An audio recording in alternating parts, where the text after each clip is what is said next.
When sponsors, supporters think that what they're seeing is not true, then I think we've all got a major problem of not just football but any sport. Match fixing, sports players betting on sports they're in, the manipulating of outcomes, all undermine the integrity of our sports. And sometimes when this does happen, the impacts for the sports players themselves, the sports industry and the betting industries as well is very profound. It's absolutely fundamental to our business that the integrity of sport and our markets is maintained. In fact, integrity is a key corporate value of Paddy Power Betfair. For 15 years or so, we've had a standalone integrity team whose sole focus is the integrity of our markets and the integrity of the events that those markets are based on.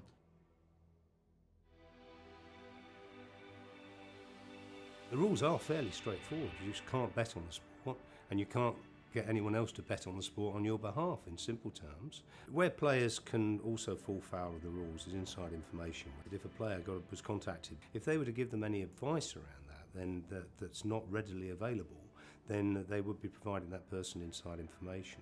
And it's only a breach of the rules if that's for use in connection with betting. And it can be quite easily done to people who perhaps they don't know that well. Just inadvertently, the potential for that to be used for gambling purposes really puts players at risk. Players really need to be careful what they're talking about because they really do have access to privileged information.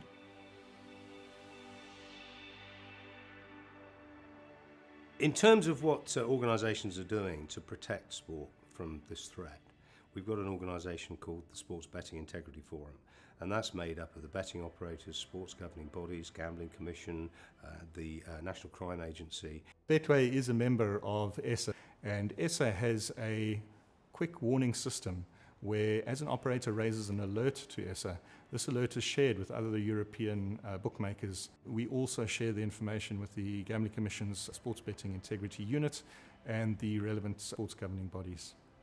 Not only are you getting betting operators talking to betting operators, you're getting sport talking to sport. Not one of us can act in isolation of the other. We are so much stronger by working together.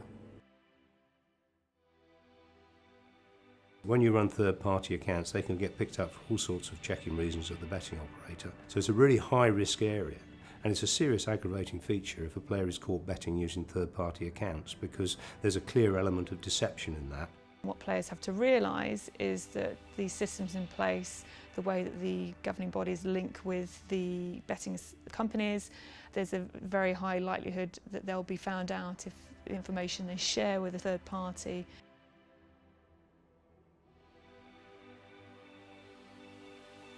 Younger players particularly need to take care. Those players are potentially at risk of being targeted and might find it more difficult to say no to people who are looking to match fix or fix certain elements of the game. It does tend to come down to someone who's lower in the rankings, not earning very much money, and that's where players become particularly vulnerable. The key to our regulations is know your customer. When large bets are placed on suspicious behaviour, flags are raised. And when flags are raised, enhanced due diligence are done on those customers party to those bets. And that's the point at which we would identify sports players betting on their own sports. The football team is circa 40 people strong, and all of those people will be passionate football followers firstly. They'd also be very numerous, so pretty much everybody across the trading function will have some kind of maths background. So the combination of the algorithms that predict our prices, the traders that are effectively driving those algorithms, if you like, means that when something unusual does pop up, we will spot it. There's a strong investment in sophisticated back office systems. I'll give you an extreme example. A bet being placed on player A to be sent off in the 10th minute of the first half might get lost within reams and reams of data, but these machine learning algorithms can find these and raise flags and allow the traders to look at them manually. Paddy Power Betfair, through our work with ESSA and our seats on the Sports Betting Integrity Forum, we're in constant dialogue with other operators, with regulators, with sports governing bodies, all trying to raise standards in this area. Player associations as well, who are part of the Sports Betting Integrity Forum. We're all on the same page, the same side in this fight against corruption in sport, and we collaborate to assist each other to raise standards.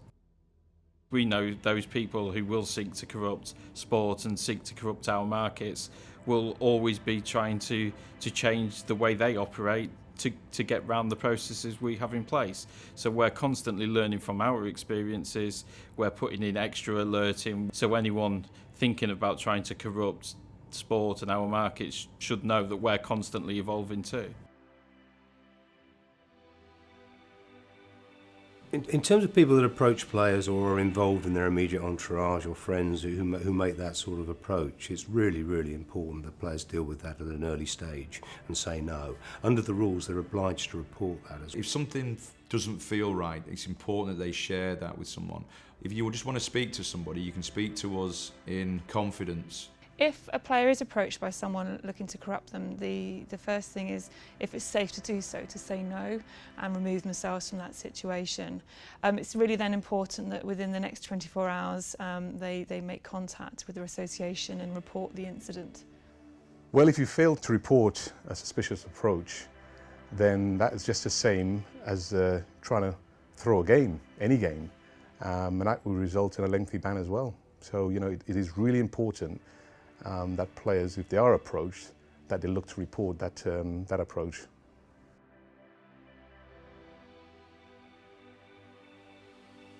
If a player gets caught out for match fixing, there's a whole range of sanctions, but also potentially looking at criminal action being taken against you and potentially jail time. When a player's caught up in a betting scandal, the obvious thing is the ban from their sport, often for life, so they can't do the sport they love.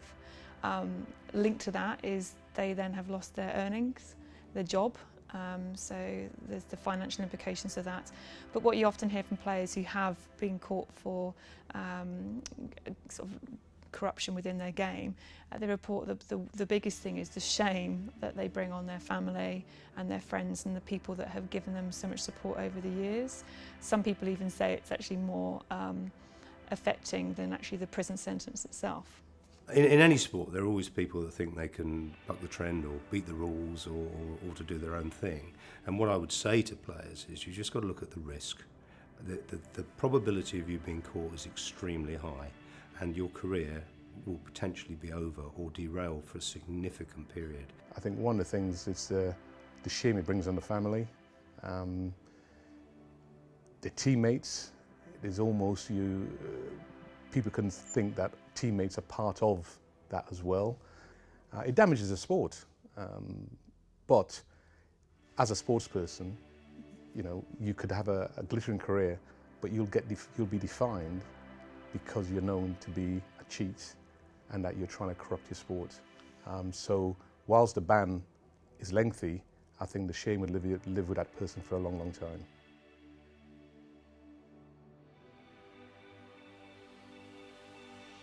Players should be aware that anyone can approach them, but usually it tends to be somebody within their network. That might be a senior member of a playing team, or it could be maybe a former player. And it may be quite a gentle approach initially, whereby they just might throw a comment about how maybe some money could be made from a game. Players may think that spot fixing is less serious than match fixing, but they're both equally serious. What can happen is you might be approached and asked to do some form of spot fixing within a game scenario that might seem quite small. But in essence, what you've agreed to is to corrupt the game, and that then potentially can snowball from being a slight change in a game to actually a more serious fixing within a game scenario, and then trapped really into being indebted to the corruptors.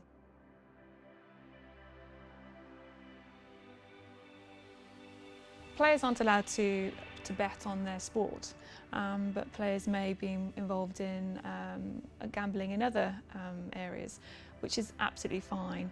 As sporting associations though, we look for the welfare of our players, and If there are players who develop gambling problems, then we have a wide range of support that they can access to help them with that.